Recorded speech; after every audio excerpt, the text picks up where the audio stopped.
નમસ્કાર મિત્રો, આજે આપણે જોઈશું ધોરણ 11 પ્રકરણ 2 વ્યવહારનો દ્વિઅસર અને ખાતાના પ્રકાર. સૌથી પહેલા તો ધંધાકીય વ્યવહાર એટલે શું? તો ધંધાકીય વ્યવહાર એટલે બે કે વધુ વ્યક્તિઓ વચ્ચે ધંધાની સેવા કે માલની રોકડમાં અથવા તો ઉધારથી ફેરબદલી. ધંધામાં જ્યારે વ્યવહાર થતો હોય ત્યારે સેવા અથવા તો માલ આપવામાં આવતો હોય તો એના બદલામાં રોકડથી વ્યવહાર થાય અથવા તો ઉધારથી વ્યવહાર, તો એને શું કહેવાશે? ધંધાકીય વ્યવહાર. હવે ધંધાકીય વ્યવહારમાં કેવું હોય છે કે એ ઉધાર પણ હોઈ શકે અથવા તો રોકડ પણ હોઈ શકે. ઓકે, તો અહીંયા આપણે જોઈશું ધંધાકીય વ્યવહારના પ્રકારો. ધંધાકીય વ્યવહારના મુખ્ય બે પ્રકારો છે: આર્થિક વ્યવહાર અને બિનઆર્થિક વ્યવહાર. આર્થિક વ્યવહાર આપણે જે હિસાબી પદ્ધતિ લખવાની છે એ હિસાબી પદ્ધતિમાં મુખ્યત્વે આર્થિક વ્યવહાર જ નોંધાતા હોય છે. બિનઆર્થિક વ્યવહારની ચોપડે નોંધ થતી હોતી નથી. તો આર્થિક વ્યવહારમાં આપણે જોઈશું તો આર્થિક વ્યવહારમાં ત્રણ પ્રકારના વ્યવહાર હોય શકે: રોકડ વ્યવહાર, ઉધાર વ્યવહાર અને અન્ય પ્રકારના વ્યવહાર. તો સૌથી પહેલા આપણે જોઈશું રોકડ વ્યવહાર. તો રોકડ વ્યવહાર એટલે કેવા વ્યવહારો? તો રોકડ વ્યવહાર એટલે કે જેમાં નાણાંની લેવડ દેવડ થતી હોય અથવા તો વસ્તુ કે સેવાના બદલામાં નાણાંની આપ-લે થતી હોય, તો એવા વ્યવહારોને રોકડ વ્યવહાર કહીશું. ઓકે, તો રોકડ વ્યવહારમાં ત્રણ પ્રકારના વ્યવહારો હોઈ શકે. પહેલું છે મિલકત સાથેના રોકડ વ્યવહાર. મિલકત સાથેના રોકડ વ્યવહારનો મતલબ એવું છે કે જ્યારે તમે વ્યવહાર કરો છો તો એમાં મિલકત તમારે અહીંયા ખરીદવાની અથવા તો વેચવાની હોય અથવા તો મિલકત ત્યાં આવતી હોય ધંધામાં. તો અહીંયા મિલકત સાથેના રોકડ વ્યવહારમાં આપણે ઉદાહરણ જોઈશું કે ₹10,000 ના ધંધા માટે ફર્નિચર ખરીદ્યું. તો અહીંયા જુઓ, તમે જોઈ શકો છો કે ₹10,000 માં ફર્નિચર ખરીદ્યું છે ધંધામાં. તો અહીંયા ફર્નિચર એ શું છે?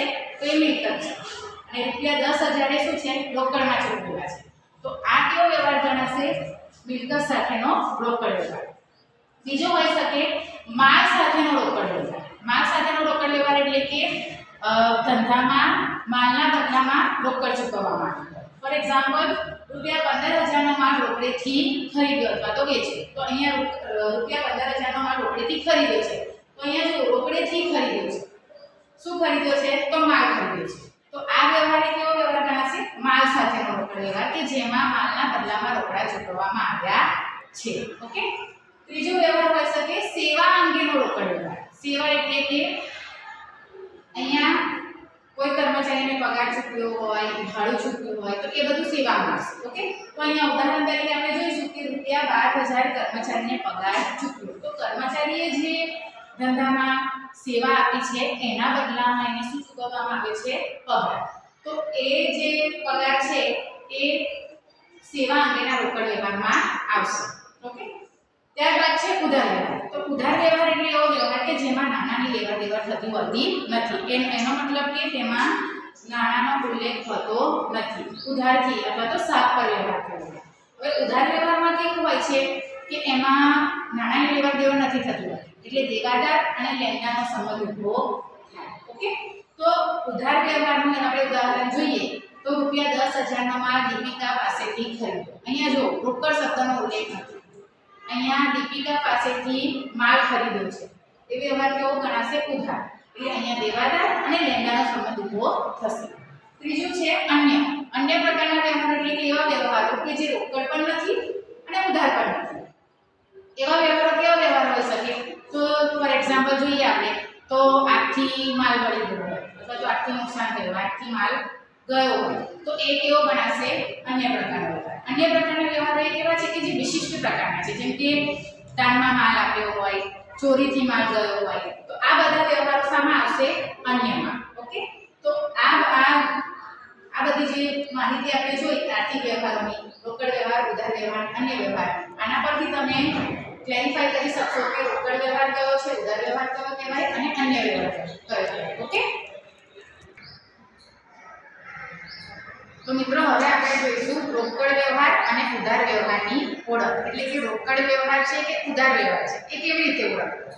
તો આના માટે થોડા નિયમો છે, આપણે એને સમજીશું, પછી તમને ઇઝીલી રોકડ વ્યવહાર અને ઉધાર વ્યવહારની ઓળખ થશે. ઓકે, તો રોકડ વ્યવહારની ઓળખ. તો રોકડ વ્યવહારની ઓળખ કેવી રીતે કરવી?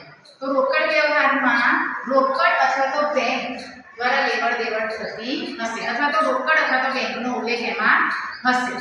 બીજું કે રોકડનો ઉલ્લેખ ન હોય, અમુક વાર એવા વ્યવહારો હોય કે જેમાં રોકડનો ઉલ્લેખ ના હોય, પરંતુ બીજી બાજુ એ જોવાનું કે વ્યક્તિના નામનો પણ ઉલ્લેખ ના હોય, એટલે કે ના તો રોકડનો ઉલ્લેખ હોય ન તો વ્યક્તિના નામનો ઉલ્લેખ હોય, તો એવો વ્યવહાર પણ કેવો વ્યવહાર ગણાશે?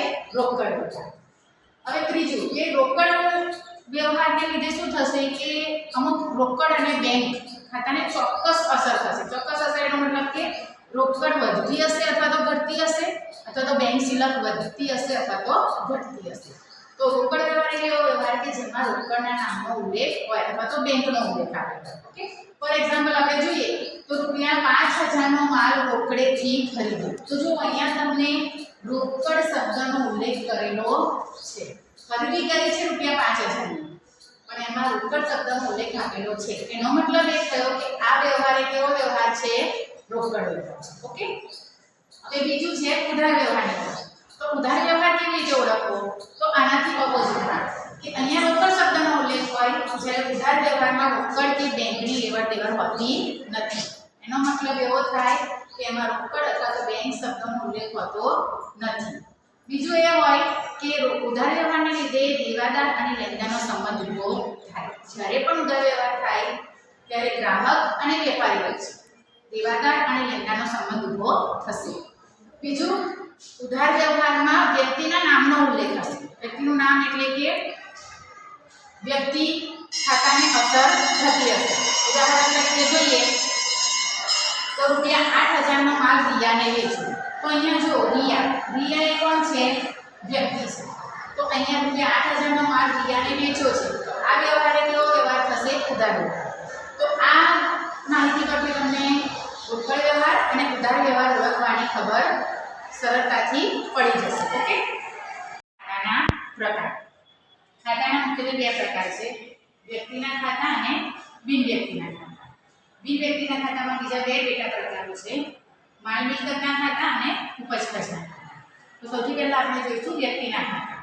તો વ્યક્તિના ખાતા એટલે કે વ્યક્તિમાં કુદરતી વ્યક્તિ પણ હોઈ શકે અને કૃત્રિમ વ્યક્તિ પણ હોઈ શકે.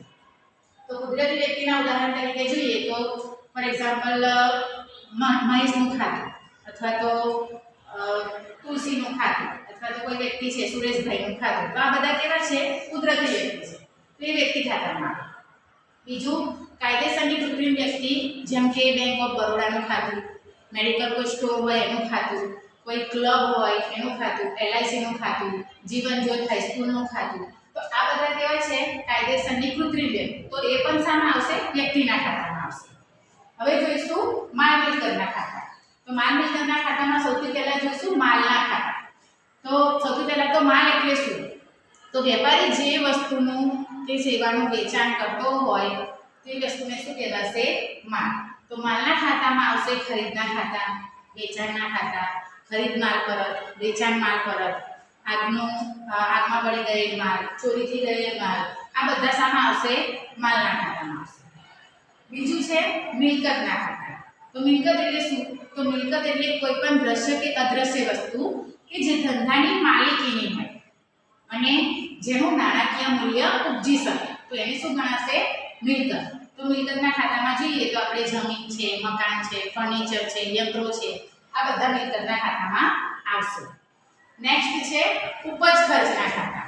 તો ઉપજ ખર્ચના ખાતામાં આપણે જોઈએ તો વર્ષ દરમિયાન ધંધામાં ઘણી બધી ઉપજ એટલે કે આવક થતી હોય અને ખર્ચા પણ થતા હોય. તો એ બધા ખાતામાં આવશે. તો પહેલા એમાં છે ઉપજ અથવા તો આવકના ખાતા. તો ધંધા માટેની ઉપજ શું ગણાય? તો ઉપજમાં જોઈએ તો આપણે મળેલ વટાવ, મળેલ ડિવિડન્ડ, મળેલ વ્યાજ, મળેલ ભાડું, આ બધું શું ગણાશે? આવક અથવા તો ઉપજ. તો એ ઉપજ ખર્ચના ખાતામાં આવશે. બીજું છે એમાં ખર્ચના ખાતા. તો ખર્ચના ખાતામાં કઈ વસ્તુ આવી શકે? તો વર્ષ દરમિયાન ધંધામાંથી જે ખર્ચા થતા હોય એ બધા આ ખાતામાં આવશે. જેમ કે મજૂરી ચૂકવી હોય, પગાર ચૂકવ્યો હોય, ભાડું ચૂકવ્યું હોય, દલાલી ચૂકવી હોય. તો આ બધા ખાતા ખર્ચના ખાતામાં આવશે.